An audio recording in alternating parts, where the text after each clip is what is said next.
In Boss of Exile 2 I tested multiple leveling strategies, and with the right approach you can clear Act 3 way faster than most players think, without a lot of grinding and getting stuck. Even if you're just a casual player, you will be able to use tips I will show in this video to level up smoothly and really fast and stay ahead of the difficulty curve. I will break down all the best skills, movement tricks, and you can apply it to every class, but I will show everything on Monk today, so let's get into it. First of all, why this video is actually happening? Because right now there is a race event in Boss of Exile 2.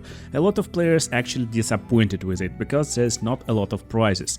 You can win this pretty fun and nice looking helmet, but only if you finish first. Helmet got some bonuses, but again, it's really hard to be first. And first in any class. That's why I chose Monk, because I'm pretty experienced with Monk in my opinion, and I got pretty nice strategy. Also, timing of this event is not very friendly for me, because I'm in Europe and it will be pretty late night, so I won't be in a great shape. I'm not tryharding, I'm not trying to win, but I can beat campaign in around 3 hours or a little bit more. Maybe with unlucky drop it will be like 4 hours.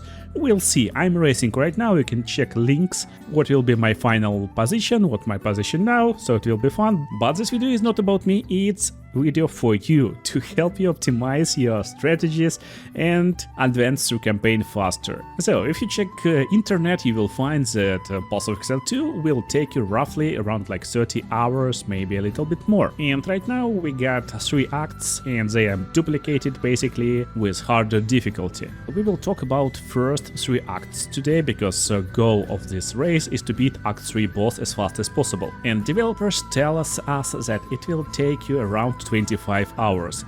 Honestly, at my first attempt, when I just started playing Boss of Exile 2 and I'm a new player, it took me maybe a little bit faster than 25 hours. So let's get straight into tips that I'm using right now and optimizing my strategy. One of the most rare things you will find in Boss of Exile is actually skill gams and support gams, and they are core of your build.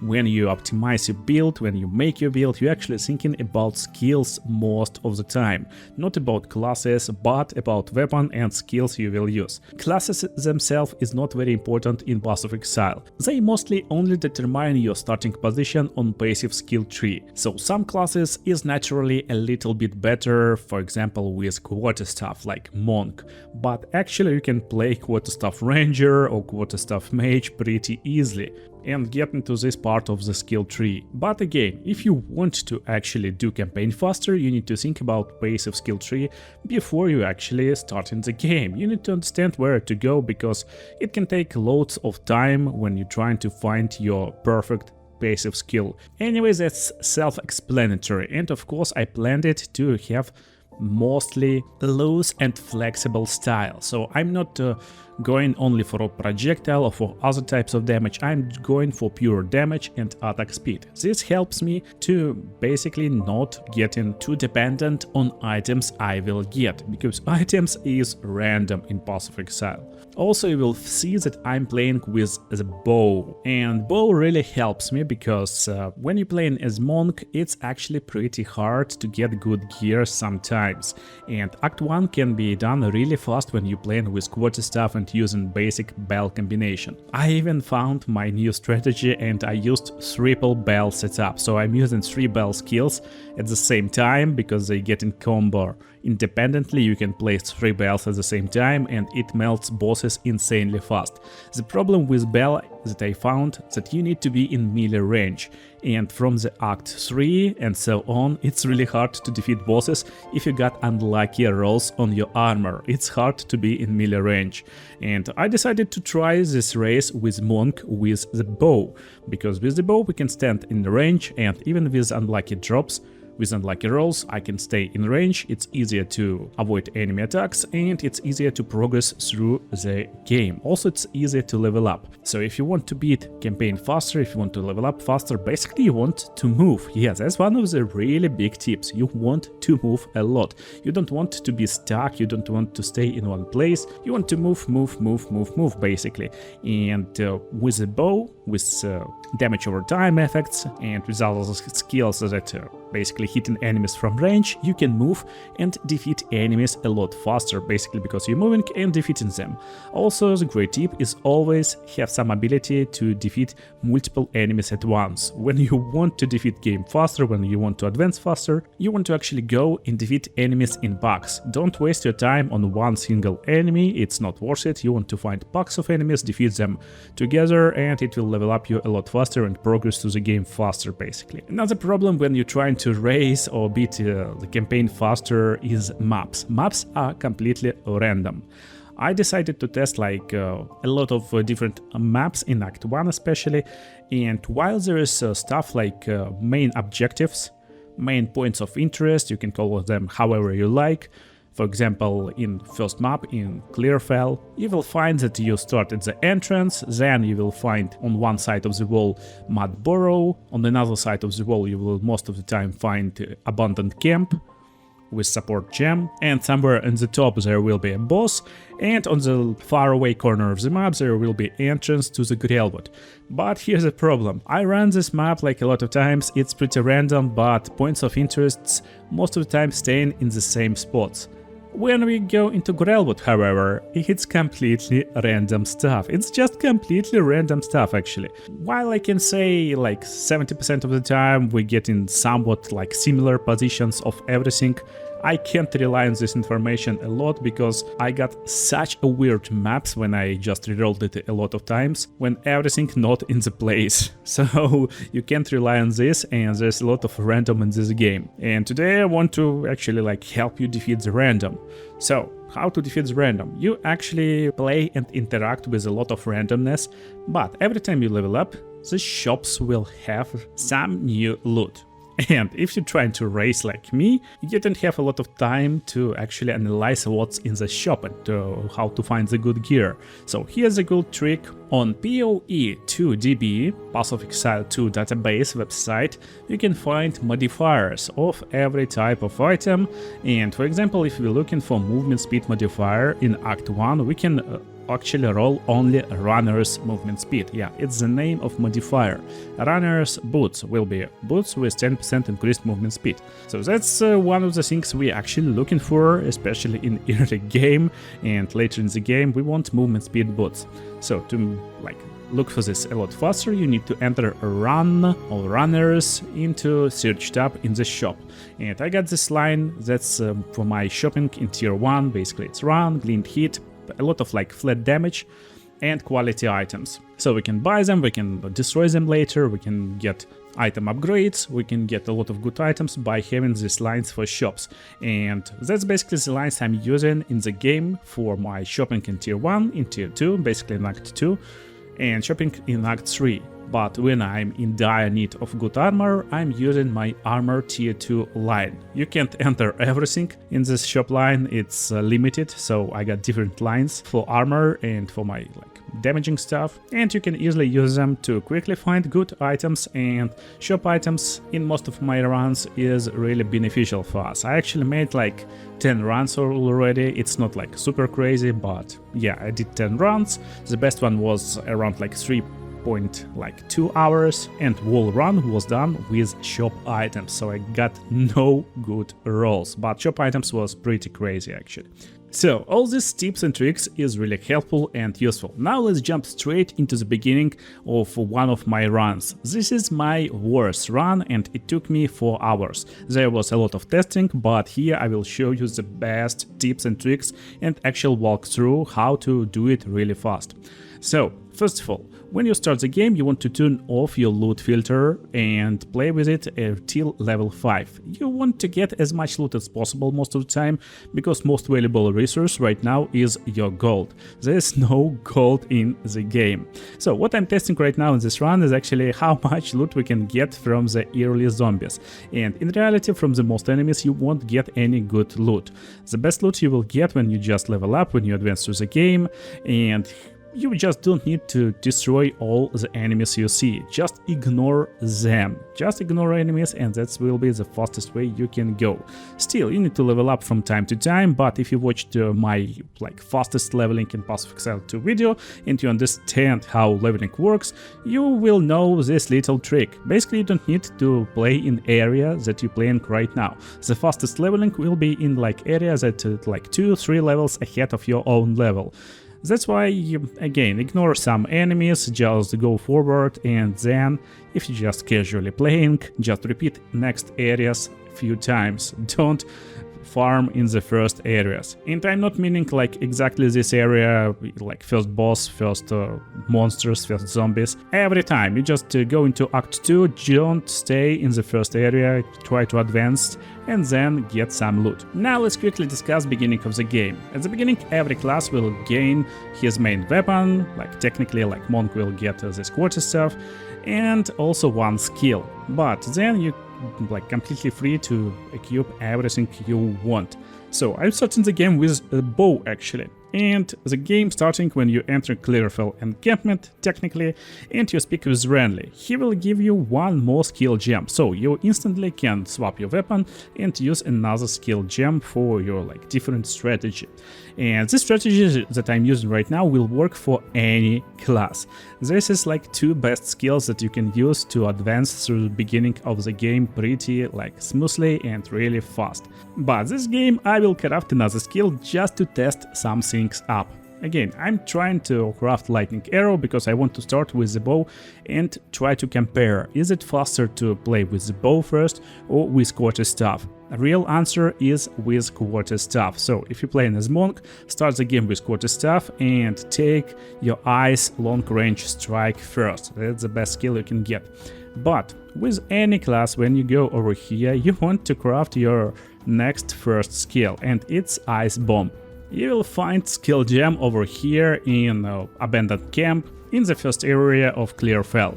And no matter what class you're playing, this skill will work. So Ice Bomb is pretty good starter skill for any class, just to go through the first 5-6 levels and first part of the Act 1 basically. As you can see, it completely destroys packs of monsters and you don't need to do anything mostly, just stay around this ice ball. Another tip if you want to do everything faster is to explore first and then clear everything pretty fast. So right now I'm not entering into any places, I'm just running around the map. I'm looking for points of interest, so I found the boss, I found Mod Burrow, I will try to find checkpoint that will lead me to Grelwood, and then I will clear all area, all points of interest. Honestly, that's basically how experienced players calls these monsters. It's trash monsters. Yeah, you don't even need to clear them, you just need to find points of interest and clear those. Mud Burrow. If you're trying to race, that's actually a bad place to go, because Mud Burrow contains a boss that will drop a skill gem. Yeah, this big sandworm, but the problem, it can take a lot of time to defeat him, especially if you don't have nice drops early on. So it's a lot faster when you're doing it with quarterstaff as monk, but right now for me with the bow it's not really fast. Again, my most and best damaging spell is Frost Bomb actually. So that's what I learned from this run actually, that some bosses take a lot of time and I need to have right setup in the beginning especially, but that's not really relevant for you, especially if you're not trying to beat world record in speedrunning Path of Exile, if you're not playing race events. But if you're just RPG enjoyer, you just want to chill, have fun, maybe do it faster, that's what really important. This worm will drop some stuff, but also he is part of the quest line in Clearfell. Yeah, that's why I'm going back to Clearfell right now, and I will talk with Renly, he is blacksmith in this village. So Renly will give me support gem, and it's really rare. You need to plan your support gems, especially first support gems, that you craft to make your character as powerful as possible, and it makes a lot of difference. Right now you're actually seeing me doing this trick with searching for right items, and I'm looking for items that will improve my power right now pretty quickly. And I got all the search lines in pinned comments, so you can take them and just copy paste. But yeah, let's not forget we're talking about our support gem. And first support gem should be Concentrated Effect. It's insanely powerful. It gives you 40% more damage on your skill, and it can be applied almost to any skill you will use in early game. Difference in damage that we're doing to bosses is insane. Without this support gem, it actually took me around almost 2 minutes to defeat the worm, and almost like 30 seconds, maybe 40 seconds to defeat Beira. And she is probably even stronger than Worm, but I got better setup right now with support gem. Also, she is dropping permanent 10% resistance for cold damage. That's really nice, and I won't cover all permanent buffs over here. You can easily find them in internet, you can easily find them later in my beginner's guide if you need to, so subscribe. But anyway, let's continue on the run. Since most power and most speed we can get from support gems, in the beginning especially, next point of interest in Grelwood. In Grelwood there's a hut with like witch, and there will be slightly better flasks, but most importantly you need to finish this witch, because she will drop next support skill gem and you can get nice pack clearing gem. But as you can see right now I'm clearing packs pretty fast also, because the next skill I crafted is Contagion. Yeah, this is a really cool skill, and in combination with Frost Bomb you can combine them together, you can easily defeat bunch of enemies and spread Contagion among them. This will clear packs and you don't even need to stay close, you just drop Contagion on one enemy, defeat him, he will spread Contagion further and further away. And right now I crafted Scatter Shot as my supportive gem number 2, so now I can shoot 3 arrows together and this helps me clear packs a lot faster. So right now I got pack clearing, I got insane amount of additional power, and I can just travel through the map with the rolls. It's not the fastest way to travel, but again I can roll, shoot, and basically clear some packs and level up along the way. Again, main strategy to do it really fast, not to stuck in any place. You want to go and just find any like checkpoints, points of interest, and then quickly finish every point of interest after you like opened most of the map. That's the fastest way to level up, to not get behind in levels, and also clear like all content you need. Anyway, if you're looking for some speedrunning tactics, I completely ignoring all other bosses in previous location in Grelwood and going straight for Red Veil. So in the Red Veil I'm going back to the shop, quickly clearing my inventory and then buying any upgrades I can. And here we need to quickly clear 3 obelisks. Obelisks will spawn a lot of undeads, and that's where come in really handy our combination for pack clearing. Their Contagion and Frost Bomb or Scatter Shot Arrow. Last obelisk will spawn boss, we defeat the boss and then we get in back. So first of all, I'm always changing support gems when I'm entering boss fight and getting out of boss fight. I'm using Scatter Shot on monster packs and I'm losing Scatter Shot when I'm starting boss battle. The full build and full support gem order and other stuff you can actually find in MacLeod guide. You will find it in description. Yeah, there is a page for this leveling guide, for this like speedrunning guide that I'm using right now. Anyway, that's the time when you need to forget your trash loot and start looting only good stuff that is useful for you. So it's time to turn on your loot filter, and I can't stress enough how important loot filter is. You need to use it anytime you can in Path of Exile, because it saves a lot of time, as well as the next trick I will show you exactly right now. So some like animations and other stuff of campaign will take a lot of time, and you can respawn on checkpoint to skip this animation, like I'm doing right now with Yuna in this location. Again, it's only useful for you if you know what will happen and what you don't need to see next. Basically, I'm skipping animations and some dialogues and some stuff that I already know what will happen, and it's just time wasting for me. In the same cave I will meet Mushroom Boss, but I don't need to destroy him because I don't have any useful loot from him right now that he can drop. So I will do the same stuff when I reach the checkpoint, and I completely skip this boss fight, going forward and then get into the graveyard. And I tested my Monk double and triple bell setups for this boss fight.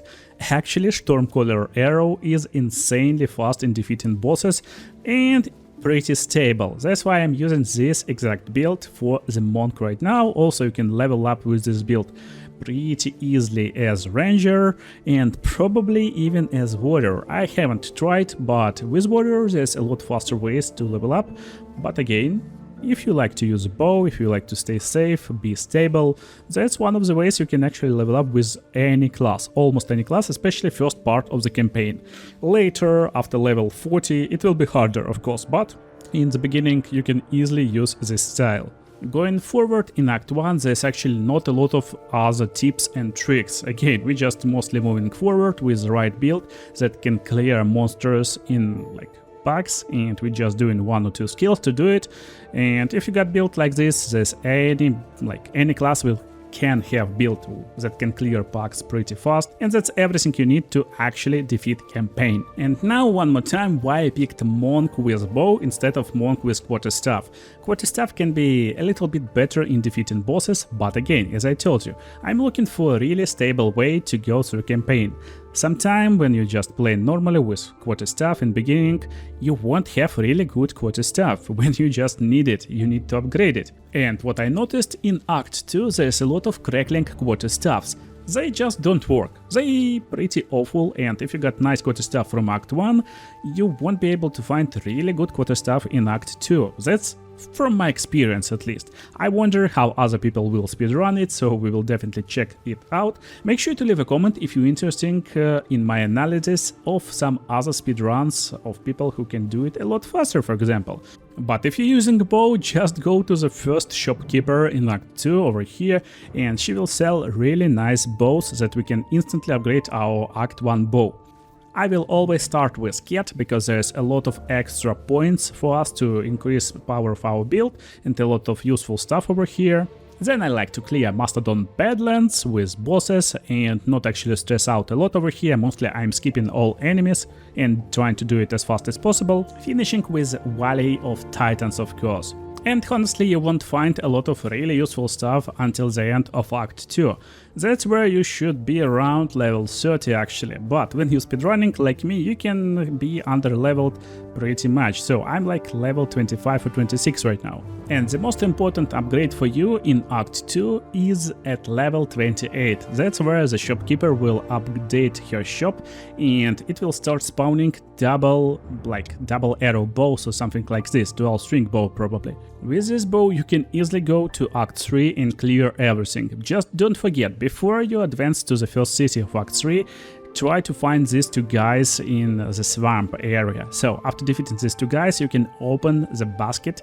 It's closed until they are finished, and the basket will have lesser Javelin orb. This will give you a 3rd slot for your main skill. And one more tip, if you want to actually do it faster and faster, you want to use this Shield Rush Shield Charge ability. Every character can use it, just make sure to craft some low level skill that will require you around like 16 strength, and that's it. Take some level 1 shield and you can just go past all the monsters if you try to aim it like carefully. Don't bump into monsters, you need to avoid them, and you can easily travel a lot faster. So this saves a lot of time as well as some nice movement speed boosts.